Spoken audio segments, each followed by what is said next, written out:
Hi, this is Don Callis, and you're listening to the Interactive Interview.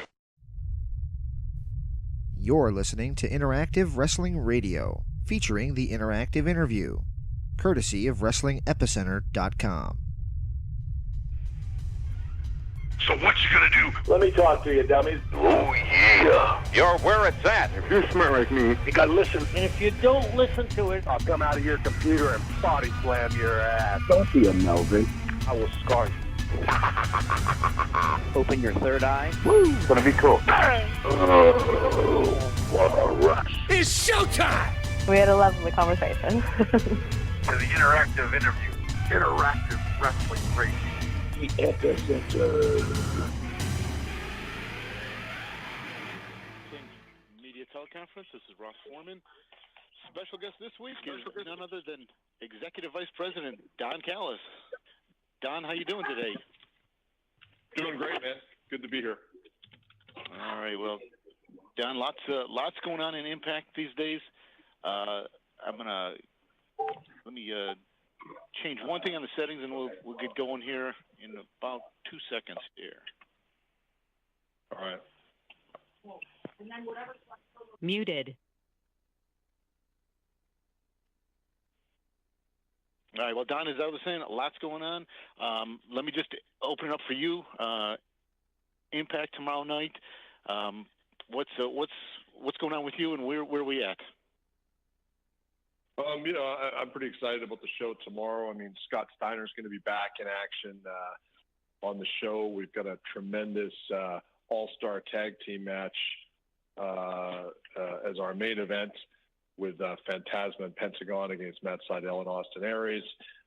Really, really excited. We know that we're leading up to Under Pressure on Thursday, May 31st, with Pentagon versus Austin Aries in that rematch. So a lot of exciting things, I think, building on what we've been doing, and really looking forward to as well the street fight between Eddie Edwards and Sami Callihan that'll take place courtesy of House of Hardcore.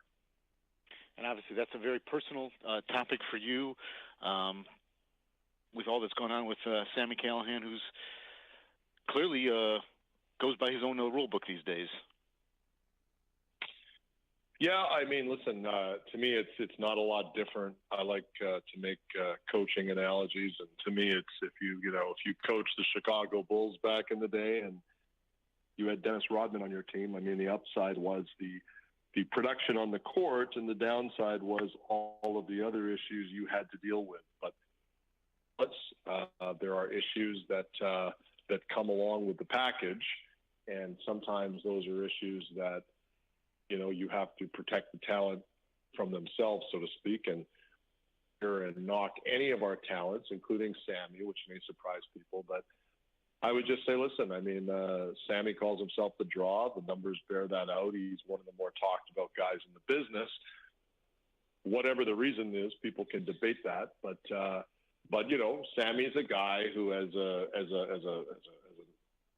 corporate person, as someone who's responsible for kind of the product we put out there and the talent, Sami is a guy who sometimes is his own worst enemy by either, what he says, things that come out of his mouth, or the things that he does. If he weren't the talent that he is, we'd be having a very different conversation about Sami Callihan. But the reality is that he delivers numbers, and the reality is that he creates a lot of buzz. And the downside is you've got to manage him, because left to his own devices, I think he's certainly shown in the past that as good a performer as he is, that he's not a guy who has good impulse control. He's not a guy who is going to make necessarily the smart decisions. And I think that personal issues aside, I think Sami has two things that we all need to work with him on as a talent. One is not being unsafe in the ring, and I'm not going to get into a lot of detail about what happened in Toronto to me. But, I will say there were things that happened that day that, were not certainly in anyone's prior understanding. Let's just put it that way. So I think that, you have to be a competitor that people want to do business with. You can be a big draw, but if no one wants to work with you, you have a problem.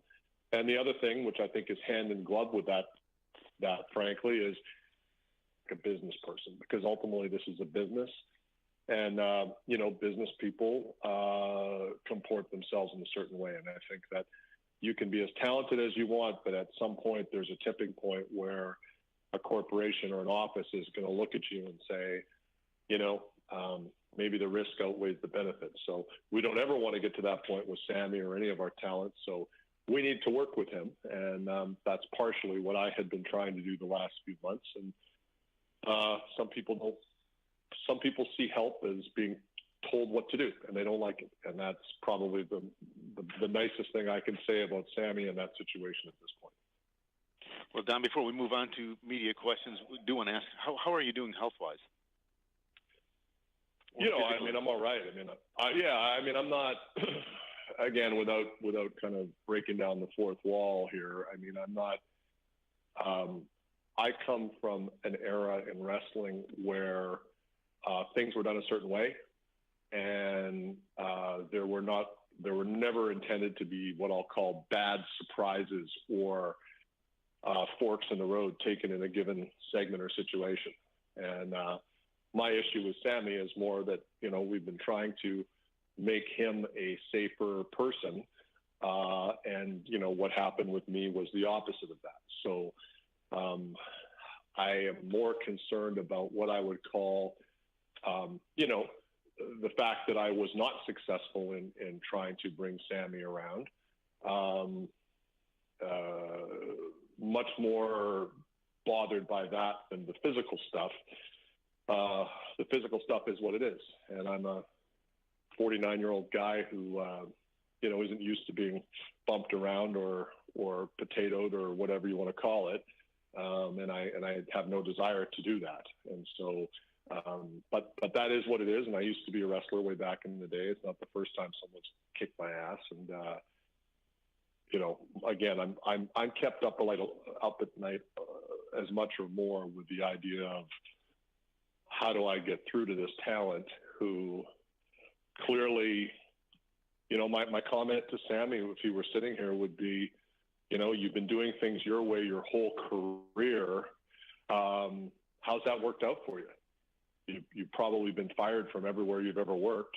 I work in New Japan Pro Wrestling, and Sami is thought of as a wild card and unpredictable there. He hurt a bunch of guys in the dressing room there. That wasn't widely reported, but that happened. He is, he's a risky guy, and if he weren't so talented, no one would probably use him, but they do. And he is, to a certain extent, a ticking time bomb every time he's booked. And so I do lose a lot of sleep over, what I see as part of my job and all of our jobs here is to make talent better. And with Sami, I don't think we're going to make him a better wrestler because he's a great wrestler. We're not going to help Sami with his personality because he has a really exciting personality and vibe about him. Where we have to help Sami is the stuff I've talked about. And it seems like nothing we've done so far has gotten through to Sami Callihan, which is unfortunate. Well, Don, obviously we could probably spend a full hour talking about Sami, as no doubt Sami would want us to do for the full hour. But lots to talk about Impact Wrestling. We have a room full of media waiting to talk to you. So we're going to open up for media questions at this point. Media, as always, please limit it to one question and one question so we can get through everybody's question. And when you call in, please identify yourself and your media outlet. And as always, to get in queue for the questions with Don, hit *6.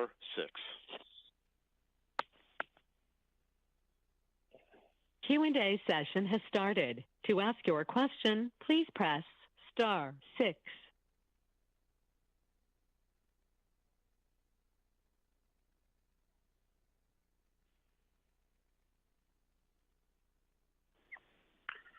Hi there, Don. It's Adam from V2 Wrestling and the Impact Lounge here. Good evening to you. Hey. Let me first of all start off by thanking you for you and Scott revitalizing the product. And giving us Impact fans some hope for the future. But my question is more to do with social media, actually. And this might be more of a question for Josh, but hopefully you can answer it as well. One of the Twitch experience I've found is that because it's quite moderated, heavily moderated for fans on there, it's a much more enjoyable experience. Do you think that you'll extend that to some of your other social media platforms like Facebook and those kind of things, just to give people who are fans of the product a better experience when interacting with the rest of us? Well, it's thanks for the question, and it's in some respects, I've said before, I feel like I've been in a time capsule, and someone kind of woke me up or dug me up after 12 or 13 years of being away, because there are many things about the wrestling business that changed during that period of time when I wasn't involved in it or following as closely. And one of the things is the idea of fan interaction, which I'm all for, by the way. And I've told the story before. When I came up in the business, it was all about avoiding the fans in a sense. We looked a certain way, and the reality, the first guy who trained me said the reason that you do lift weights, you tan, you have long hair, and you have fancy robes is you don't want to look like the fans. The fans don't want you to look like the fans. And if a fan came up, especially if you were a heel and tried to talk to you, you would blow them off. And sometimes you'd be rude to get your heel gimmick over.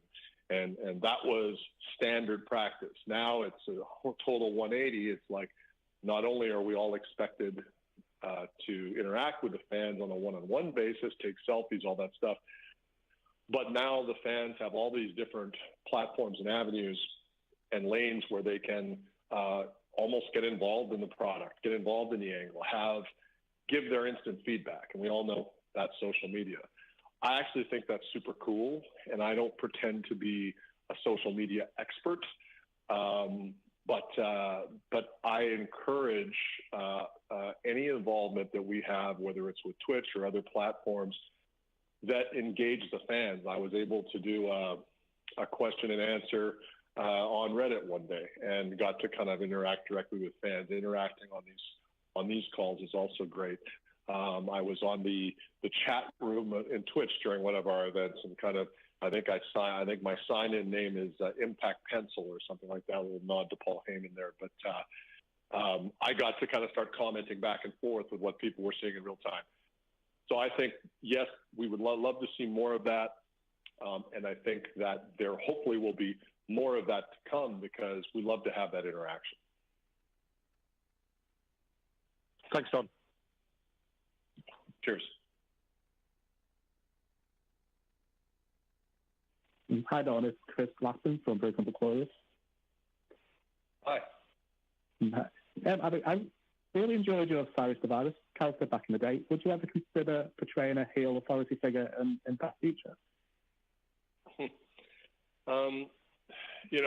I guess, and I've kind of taken some heat from a couple of news sources this last week of people throwing out the quote that I made when I started here, because of course I got asked that question. Because, I was probably the second person in wrestling to do that sort of gimmick, Vince being the first and the best. And then when I was in ECW, and I told the story that when I went to TNA, what was then TNA in 2003, and they asked me to be the authority figure there, the director of authority, my initial comment was, authority figures are overdone. We shouldn't do it, but they asked me to do it, and I did it. And I made the comment that, now 15 years later, 16 years later, people are still doing authority figures, so no, I won't do it. Some people have mistaken my segment this past week, or the footage of what happened between me and Sami, to mean that Don Callis is now going to be the on-air authority figure. And I can tell you that there are no plans for that. That is not happening. Other than doing my commentary work with Josh Matthews, I am not going to be appearing on the broadcast. And certainly there's always people, especially if they've seen what was done before in ECW or whatever, who go, yeah, but why wouldn't you do it? That would be great, etc. I don't think I have the time to commit to doing it properly. B, I genuinely don't believe that the authority figure thing is a way to go. Could there be different twists on that, which don't involve myself or Scott being on camera? Hey, I mean, I'll leave the door open and we'll see where creatively we go. But for those that kind of looked at what happened last week and me throwing in the towel during Sami Callihan's match at WrestleCon as harbinger of me becoming an on-screen character and coming out there cutting promos and firing people or whatever, that is not happening. And so for those that wrote about that you've got that part of it wrong, and I'll leave the on-screen money drawing to the performers. Thank you.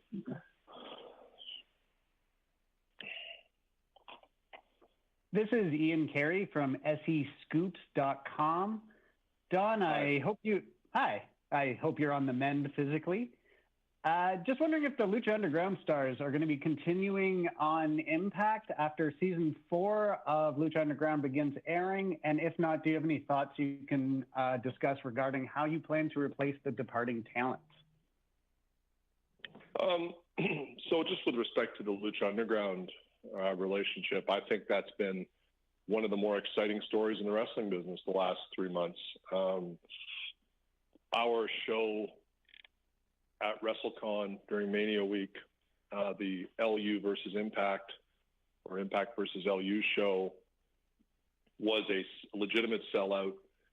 It was one of the most buzzworthy things. I mean, in a universe where, you know, DC versus Marvel and all that stuff is cool, I think people love stuff like this. I also think that us and LU doing this is symptomatic of what's going on in the wrestling business, where we are, I think as a company, more than any other company out there the last 6 months or 5 months, we have broken the traditional old school wrestling paradigms of you only work with who you work with, and it's yourself and maybe 1 or 2 partners, and you don't let your talent do this, and you own the talent. We've broken all those things down. We are working, I won't say we're working with everyone, because there's people out there we're not working with, but it's not because we don't want to, it's because we haven't got there yet. So, you know, we're doing some stuff with House of Hardcore, Tommy Dreamer, we're doing stuff with LU, AAA, you know, so we are very open to that. And I think that not just LU, but working with other people as well, but that's been just a wonderful relationship. It's a product that I had liked a lot and followed before we got into the relationship. So I hope that continues. And in terms of departing talent, I mean, you know, of course there had been a tremendous amount of negativity towards the brand the last year before I got here, before Scott and I took this thing over with Ed. There'd been a tremendous amount of negativity. And so that narrative becomes ingrained in people's thought processes. And I think that, you know, sometimes it's like we're waiting for the other shoe to drop as the media going, okay, they're doing good now, but we know this is still TNA, which it's not. But, you know, we've seen this movie for 12 years. When's something bad going to happen? So, and it hasn't. And, you know, people will say, though, like, what about Bobby Lashley? What about this? What about that guy's leaving? And what I always say to that is, first of all, if you were a general manager, you took over a hockey team, some talent's going to leave and new talent's going to come in. And that's the reality of professional sports. And, you know, people will say, well, EC3 left, but they don't follow up with saying, but Brian Cage came in, but Austin Aries came in. So it's not like these talents have left. First off, it's not always of their own volition. Sometimes it's a mutual discussion. Well, you know, maybe it is best for both sides to move on to a new place or new territory. But from our perspective, you know, for every EC3 we've lost, we've brought in a Brian Cage, you know, we brought in a Sue Young. Some of the talent, Austin Aries, Pentagon, Phoenix, some of the top talents, most buzzworthy talents out there. So for the talent that's left, we wish them all the best. Those guys, it was great for me to get to work with EC3 and Bobby Lashley, great guys, real professional dudes, and wish them all the best. And, you know, we're moving on with our kind of group of performers that we're happy with. And as with any sports roster, that roster is going to be evergreen. It's going to be changing, but we think surprises that are good for the fans will be continuing to come.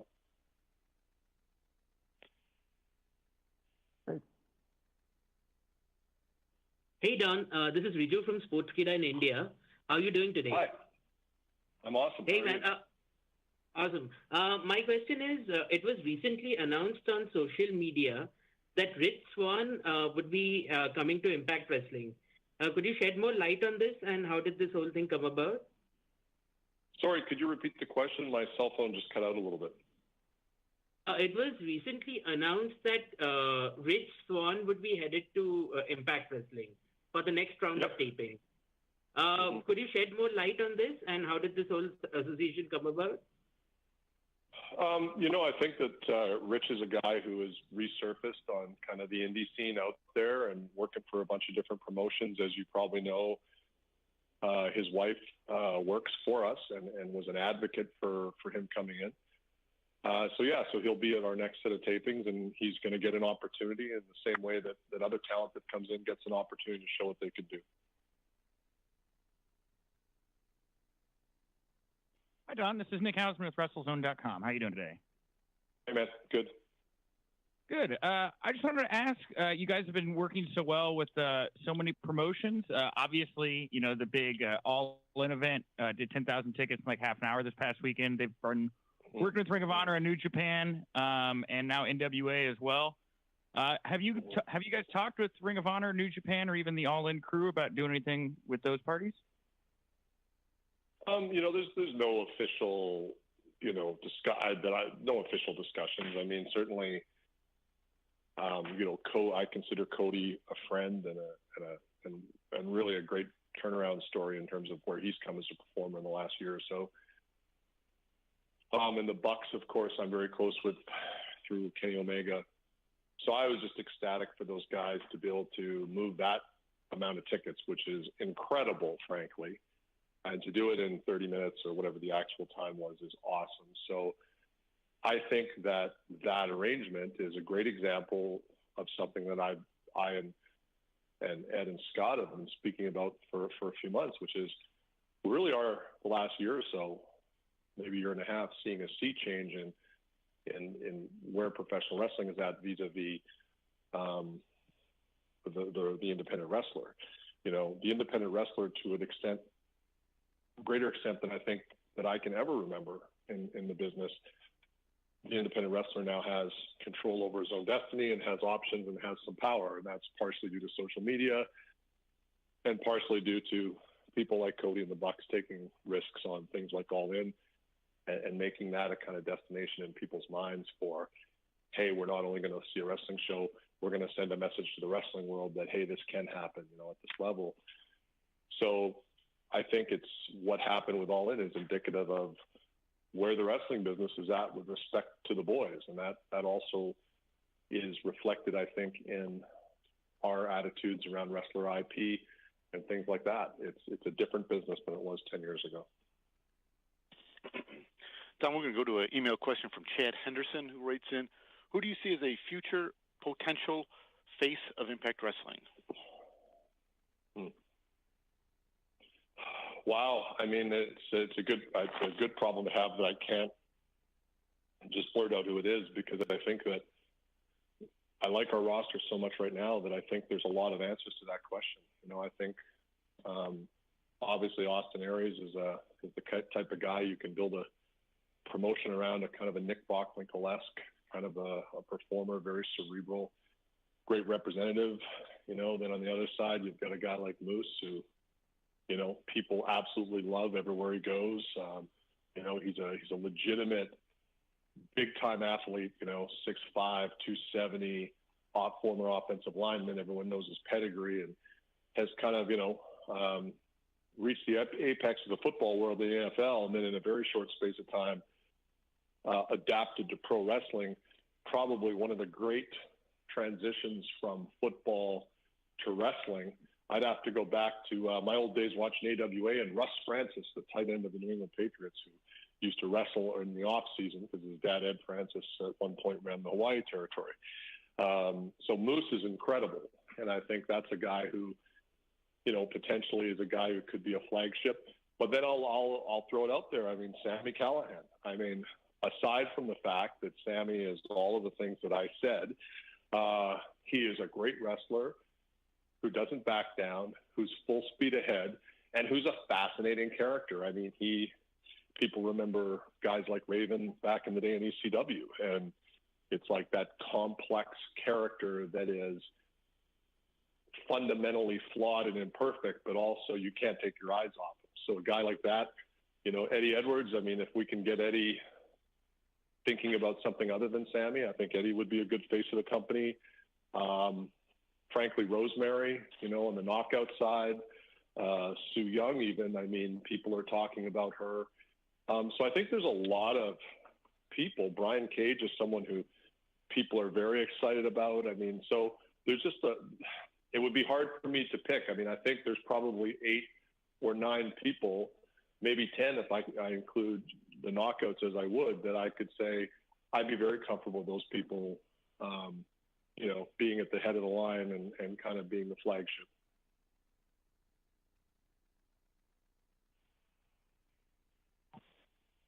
Hey, Don.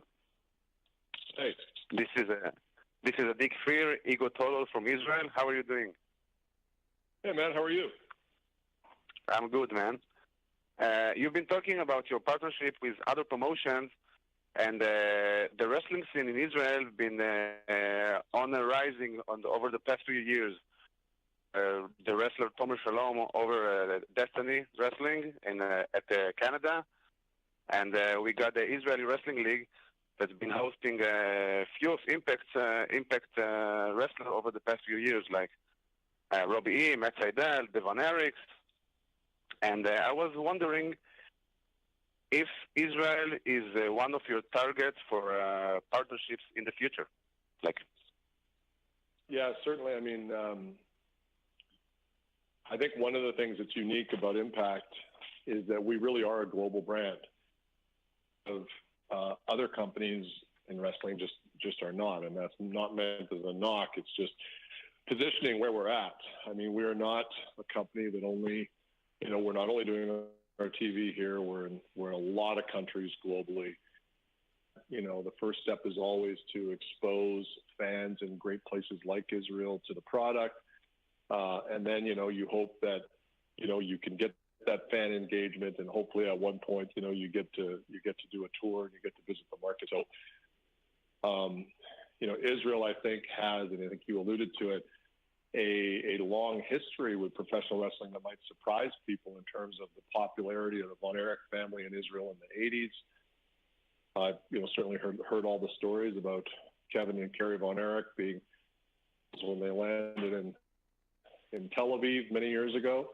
I think that, you know, it's when people have those memories that are kind of downloaded into their culture and into their brains, then it always makes it an appealing market to access. So love to see us do something in Israel in the future, and I'll hopefully be able to talk to you soon when we're in market at some point, hopefully, and look forward to working towards a goal like that, because boy, that'd be pretty cool. A wrestler like Tomer Shalom or the Impact roster now these days? You know, I'm not as familiar as I would like to be with that talent, so it'd be difficult for me to say, but certainly, you know, we'll always have our eyes open and looking for the new exciting talent to put out there. Okay, man. Thank you very much. Thanks, man. Hey, Don, Ryan Bowman from thegorillaposition.com.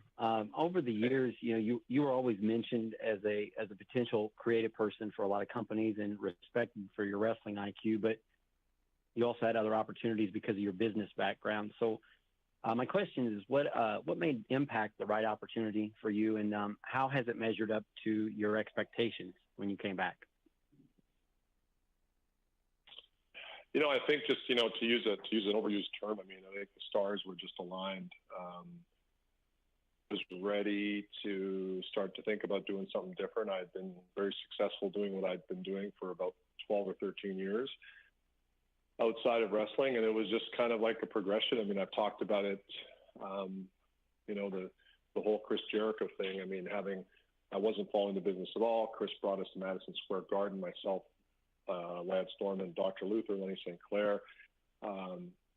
And so all of a sudden now, for the first time in a million years, I'm at a wrestling show in the Garden, hanging out with Jericho and my friends, and it's like, wow, I really miss these guys.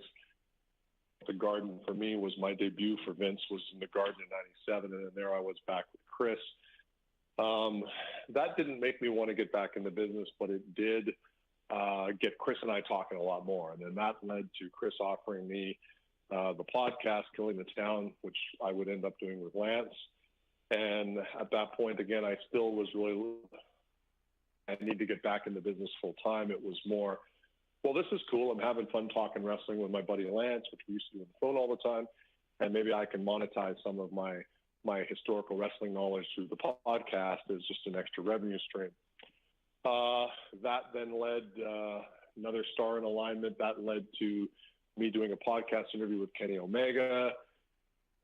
Kenny's uncle, the Golden Sheik, helped train me. He was a wrestler in Winnipeg. I gave Kenny his first break on my wrestling shows in Winnipeg in like 2000, I want to say, or 01, when I was a promoter. So we had that connective tissue. Interviewed Kenny for the pod. 2 weeks later, Kenny told me he was looking to try to get me to New Japan to do the commentary. Thought, well, it's not a full-time thing. I can go there once a month, use my vacation at work, and go do my thing. And again, thinking of it as a part-time thing. And in the meantime, I mean, Leonard Asper, who is an incredibly well-known person and businessman, and his family as well, in my hometown of Winnipeg, had purchased, through Anthem, had purchased Impact Wrestling. So that kind of got on my radar. Well, isn't this interesting? And really over the course of like a month, I would say it kind of went from Scott and I having some phone discussions to us having a meeting and me going, holy cow, I think, like, you know, in that scenario, I think you look at reasons why you wouldn't do it. And I was having a real hard time finding any reasons that I wouldn't do it. And I mean, I've always been in my life big goal driven. And so this to me seemed like a pretty big leap to get back in the business and to look at turning the company around from where it was. And we've been very fortunate that Anthem are great partners and very supportive. And it's not something that if a year ago you had told me this is what I'd be doing, I would have laughed and said, yeah, right. But it literally just, I mean, for those that believe in things are supposed to happen a certain way, I mean, I guess maybe you would say that about this situation. Thank you very much. Thank you.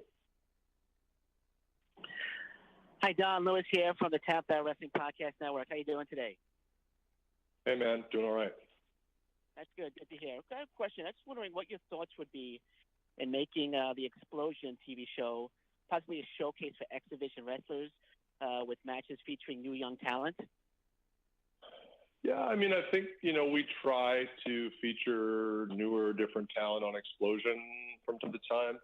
I don't like the idea of kind of segregating the X-Division talent on their own show. I think sometimes that could be viewed through the lens of, well, these guys are not at the same level as the people on the main show.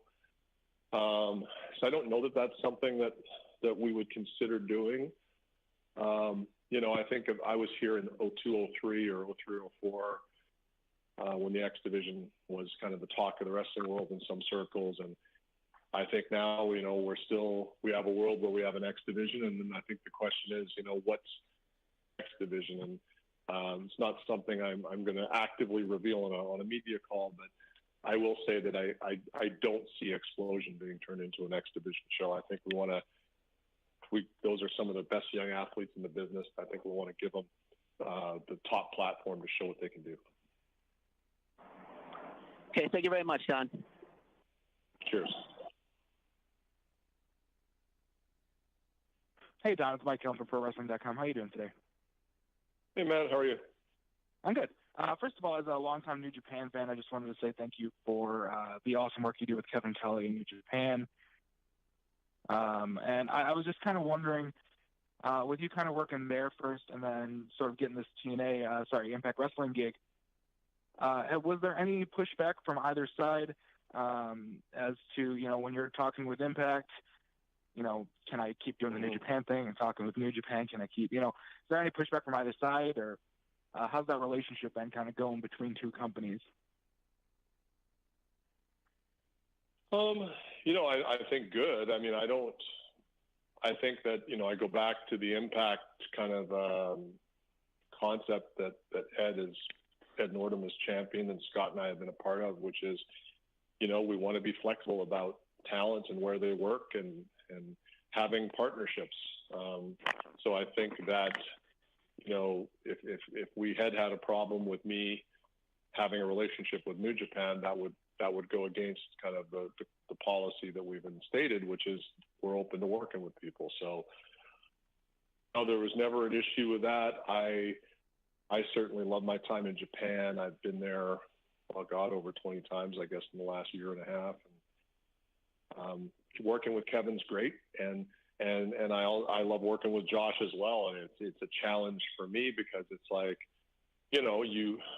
I'm not a cookie cutter color commentator. I mean, I adapt to my environment. So I think I would be doing fans a disservice if you saw the same Don Callis commentating with Kevin Kelly as you do with Josh, or the reverse. So it's really a great color commentary was one of the jobs I loved in wrestling, because it was really about getting the boys over, getting the talent over, and getting to do that job for New Japan and for Impact has been fantastic. And I have, like, when I'm obviously, Impact keeps me busy. I mean, it's not a 40-hour work week. It's all the time. It's 24/7. And sometimes when I'm in Japan and I can just be at the New Japan show in the back, talking to Kenny, talking to Cody, talking to Guerrillas of Destiny, it almost feels like you're in the locker room and you're part of the crew, which is as a former performer, is something I miss. So I do enjoy that, those 1 or 2 days a month that I'm in Japan. And it obviously, it's led to a lot of other stuff. I mean, I had not done color commentary since basically ECW Japan last year. So it's been a great ride, and, working with Kevin's been great. I had a great chat with Jim Ross at our LA show in Long Beach, Strong Style Evolved. And I told JR that I certainly hoped that he and I would get to work together sometime in the future. We had worked together a few times in WWF at the time. And so, that's something you may see down the line, is Jim Ross and Don Callis calling something. I don't know, but certainly I'm open to it. And I think as a management team, we're real open to working with everyone. All right. Thanks, man. Whoops. Sorry, Mike. I cut you off a drop early there. Don, we're going to go to a email question. Post Data OK writes in, what is the chance of Impact moving the weekly show to different cities?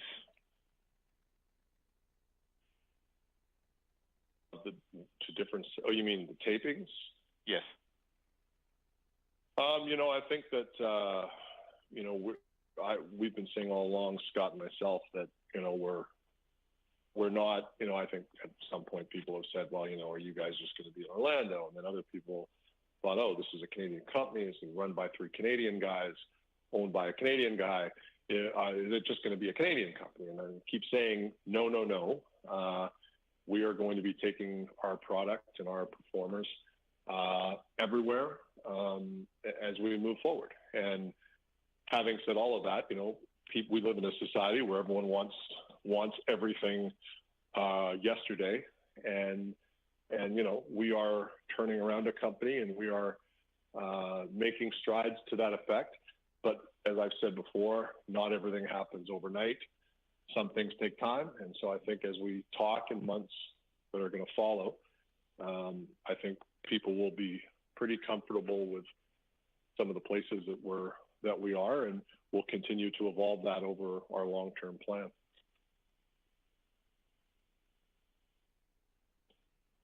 Hi, Don. This is Stephanie for Steel Chair Magazine in UK. Hey, how are you? I enjoyed our interview. People actually thought I could speak French after I talked to you, and I'm a little rusty. Comment ça va? Comment ça va très bien.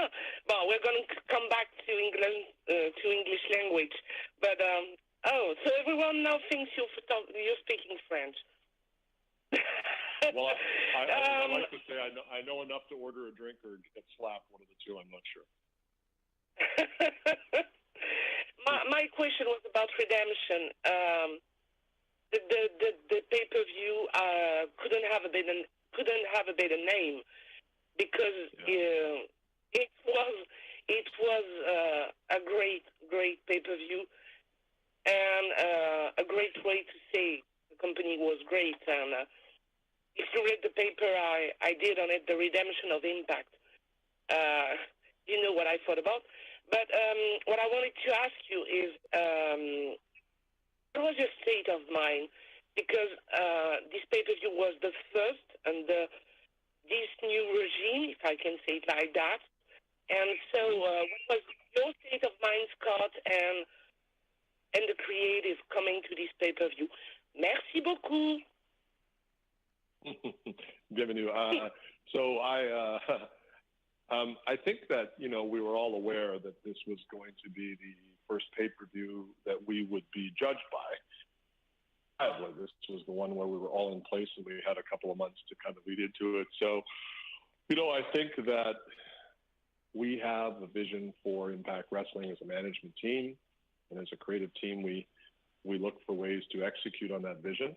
And so I think, when you have that overwhelming vision for the company, then I think, everything flows from that. So what kind of company do we want to be? What kind of performers do we want to have out there? What kind of stories do we want to tell? And from a creative perspective and a performance perspective, Redemption was a part of that vision. And I think, overwhelmingly, as you said,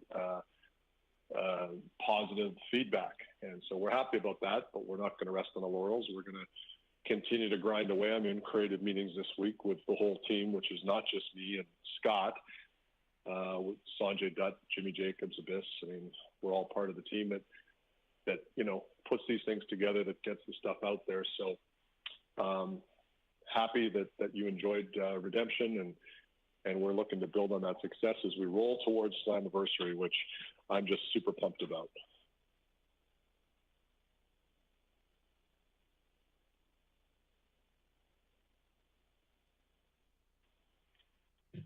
Hi, Don. Hi, Don. This is Raj with Wrestling Inc. How are you doing today? Hey, man. How are you? I'm doing good. It came out today that no charges will be filed against Enzo Amore, and the Phoenix Police Department has closed that case. Could you see Impact being open to working with him in the future? This is news to me, and I didn't know that. I haven't, frankly, followed any of that. It's not to say that I wasn't aware of that story that's been out there, but I guess you say kind of, never say never, and you evaluate talent based on need and what you're looking to do. I think we have a long-term plan for how we engage with talent in terms of who's going to be on the roster, what roster spots we need filled, etc. It's not as much of a random thing. So, as with any other talent, I think, time will tell. Great. Thanks.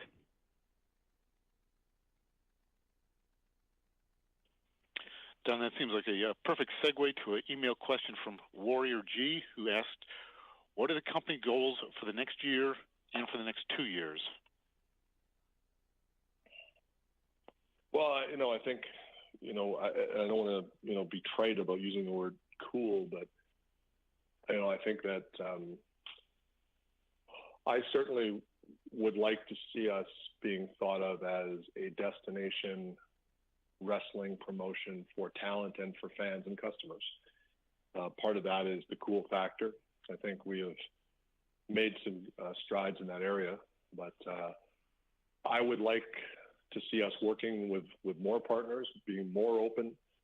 I would like to see us, from a corporate standpoint, doing our jobs to position both the company and the talent that drive a lot of the interest, to position those things in a way that that makes Impact Wrestling, like New Japan has been arguably for the last 3 years.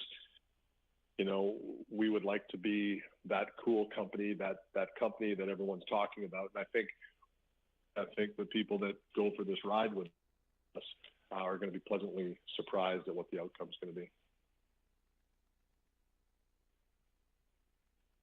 Hey, this is Riju from Sportskida again.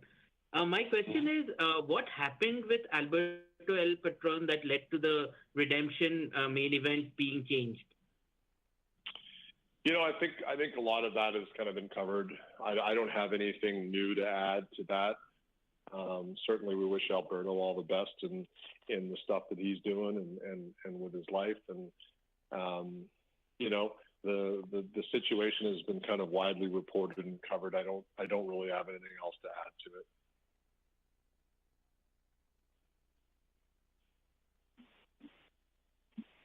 Hi, it's Chris from Big Missouri again. Eagle-eyed viewers would have seen Sugar Dunkerton on the latest episode of Impact. What do you think of Sugar as a talent, and can you give us an update on his position in the company? And sorry, I don't know if it's the connection or it's on my end, but I literally didn't hear any of that. Ross, can you help me out? No, I heard the question, but it was very garbled at my end too. Could you repeat the question once more? Okay, I said Eagle-eyed viewers would have seen Sugar Dunkerton on the latest episode of Impact. What do you think of him as a talent, and could you give us an update on his position in the company? Ross, I'm not getting who the talent was. I apologize because I can't hear the name of the talent you're mentioning. It's really Sugar Dunkerton. What's the name? Sugar Dunkerton. Yeah. I think I've seen him wrestle once. He's as I recall, it was a long time ago, back in January. I think he's a charismatic guy.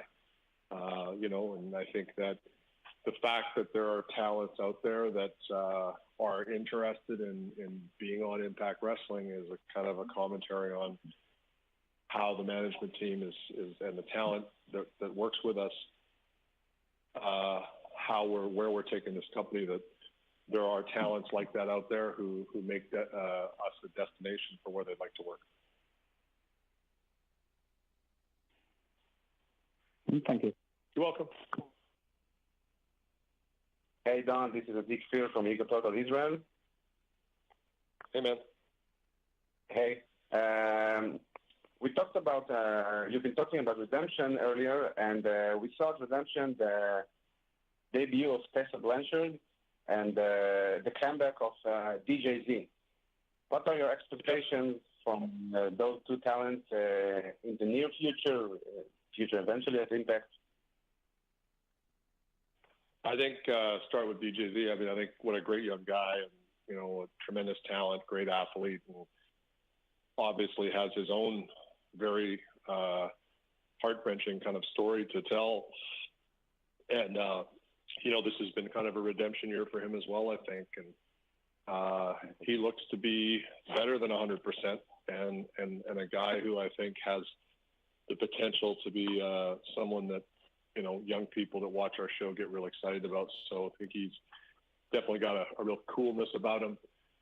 Tessa Blanchard, I would just say, she's just a phenomenal talent. I don't know how else to put it.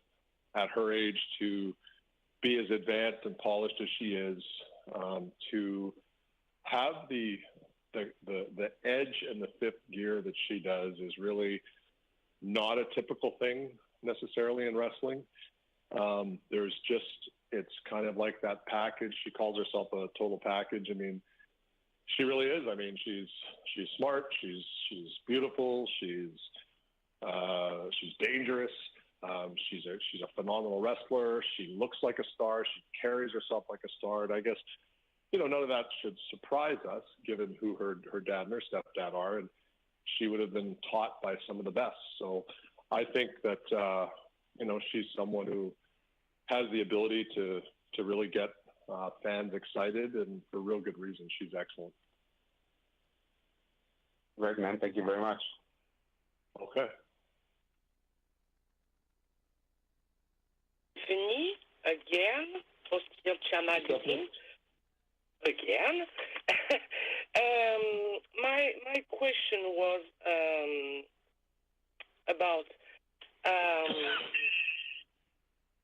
we'll just talk about Tessa Blanchard, and you currently have in the roster 3 very interesting talents in Taya, Brian Cage, and Tessa Blanchard, who are really used to doing intergender matches. Is it something you could imagine put on the show?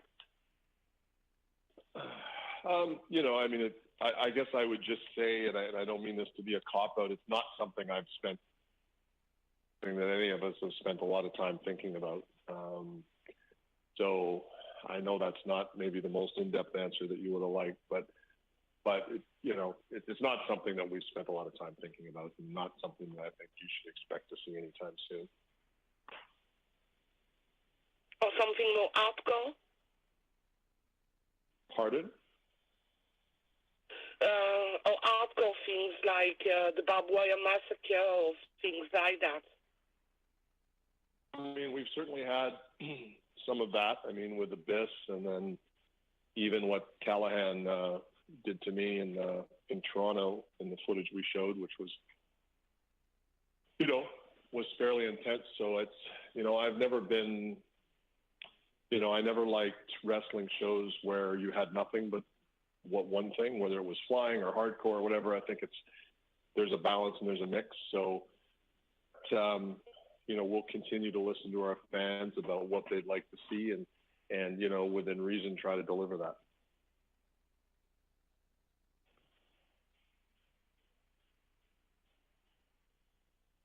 Hey, Richard from Sportskeeda again. My question is, what are the plans for the Grand Championship in the future? It does not seem to be a very active title at the moment. I think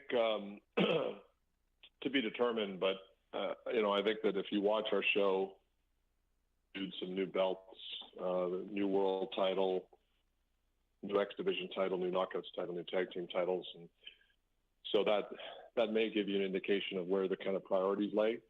I've never been a fan of wrestling companies that had too many belts, and so I think that the less I guess overages you have in terms of too many titles, the more your titles you do focus on means. So we'll probably stick with that philosophy in terms of any championships outside the ones I mentioned.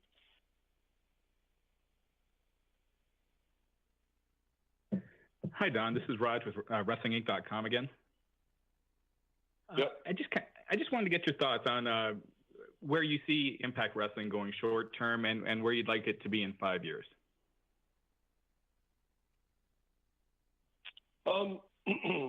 Short term, I think we will continue with the plan that we have made. Continue executing the plan to move the company forward. I think 5 years from now, we'd like to talk about a company that has grown exponentially in terms of revenue, and in terms of a talent roster.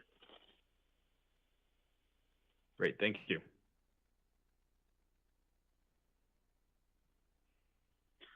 Hey, Ryan Bowman from thegorillaposition.com again. You guys have really experimented with the look of the show, with even your backstage segments have been shot differently and from unique camera angles.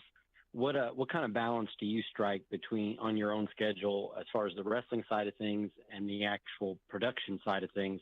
And are there any other visual changes we can keep an eye out for coming up? Yeah, I think that, we're always looking to improve the product. I think that if you look at, Slammiversary coming up, which I am so pumped about, Sunday, July 22nd in Toronto at the Rebel Entertainment Complex, I think, you're going to get a very different look and a different feel that I think people will have to experience, and they're going to have a ball with that. So I think, we're like with every part of this company, we're always looking to make improvements. So production is just one of those areas.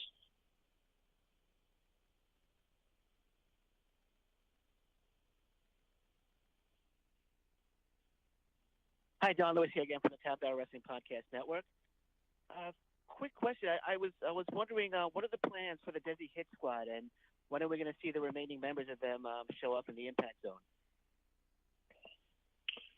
I actually received an email from Gama Singh, the great Gama, yesterday, and so I think that's something a lot of people have been asking about. And Gama is a well-known national legend in wrestling, and especially in overseas markets, India, South Africa, Japan. So Gama he lives in Calgary, as many people know. Pardon me, and obviously a legend of Stampede Wrestling. So he has been training some of the Desi Hit Squad crew, and some of those crew are, have not been seen yet. In terms of getting them ready for what they're going to do in Impact. So to answer your question, I think you should be seeing Gama and the Desi Hit Squad featured sometime fairly soon. Very good. Thank you, Don. Hey, Don, we're going to an email question. She writes in wanting to know your thoughts about the Knockouts division as it stands now. People such as Taya, Sienna, Allie, and Rosemary have been around, and relative newcomers Tessa, Sue Young, Kiera Hogan, and Madison Rain returning this Knockouts division right now versus past Knockouts divisions.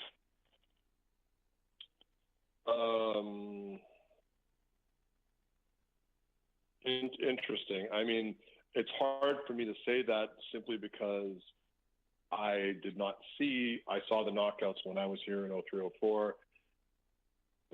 So I don't know how to kind of compare it. I know that, we have Gail Kim, who's a legendary performer, one of the greatest performers in the business at one point, I think. And so I'll leave those kind of questions for comparison to Gail. But one of the reasons I think Gail is here and has stuck around after stopping being an in-ring performer has been to add knowledge and coach up some of our knockouts in terms of level where we hopefully exceed anything that's even ever happened in the knockouts division. And let's face it, that's a high bar, because I think that the knockouts in the former TNA wrestling very much set the stage for women's wrestling and set the standard. So we're looking forward to living up to those expectations.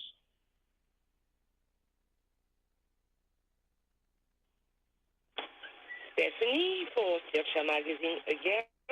Was not going to make you speak French again. Merci beaucoup. What was when before I found back my question, when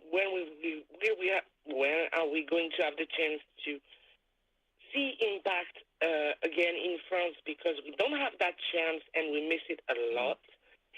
And do you think one of the parts of the rebuilding, the key of the success of this rebuilding, can come from the fact the talents are not fully Impact? When I say that, I'm saying the wrestlers are not wrestling 100% for the company. And the fact they can wrestle everywhere in the world, in every company they want, this fact can be key for you to gain more momentum and help rebuild the company, because when people are seeing them elsewhere, they can come to see them after on the show. Merci encore. I think that strategy of, folks being able to, talents being able to work where they need to, where they want to being able to get that exposure for themselves and to be exposed to fans in other markets, even if it's not always for Impact Wrestling, is part of that partnership with talent that we've been talking about for 4 months or more now. So, certainly if that policy takes us to markets like France, I think that's wonderful. And, France is certainly one of my favorite countries to go to, as it is for a lot of folks. And I know that they've got some very knowledgeable wrestling fans. So that's certainly part of the plan. I mean, part of the issue, too, for us. I mean, we're pretty lean. And as Ross knows, I mean, it's, you can't be everywhere. And sometimes you got to take one step at a time. And I've been preaching, as Scott has and Ed has, we've all been preaching patience to let this thing unfold. So to answer the question, I mean, I think that eventually we'd love to be doing more in France, as we would a lot of markets, because we want to get out and see the fans and expose them to our product. I'll be waiting patiently.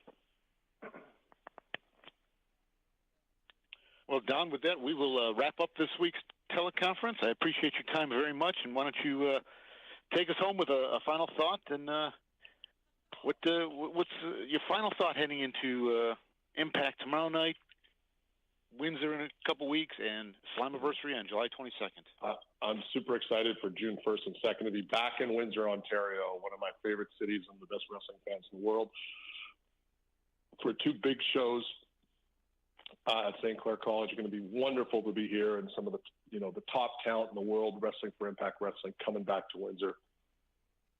Super pumped about that, as I am about being in Toronto for Slammiversary, my first Slammiversary ever, Sunday, July 22nd at the Rebel Entertainment Complex, and that thing has to be seen to be believed. I'm super pumped about that, being in one of the greatest cities in the world, Toronto, Ontario.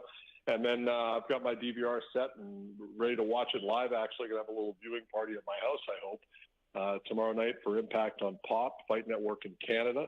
We've got a street fight between Eddie Edwards and the much-talked-about Sami Callihan, courtesy of House of Hardcore. Obviously, the decision was made last week by us in the management committee that any further violence and interactions between Sami and Eddie would need to happen outside the purview of Impact Wrestling. So very quickly, as you can imagine, promotions all over the world wanted to sign those guys to bring their unique brand of their blood feud, if you will, and House of Hardcore was able to secure that. So we're going to have that footage for you tomorrow night on POP, as well as a phenomenal tag match at the end. Great main event between Phantasm and Pentagon against Matt Sydal and Austin Aries. And I think that tag team of Austin Aries and Matt Sydal is, with a little time, could probably win tag belts all over the world. Those guys are great talent. So I'm just super pumped for the show tomorrow night. Like I said, going to have some friends over, check it out. I like to watch it live simply because, although obviously I'm involved in the product and whatnot, you like to see it unfold as a 2-hour show. So super pumped about that, and encourage everyone to check us out, download the GWN app, subscribe. Lots of great matches on there, not just my match with Eric Watts from 2004 where I won control of the company.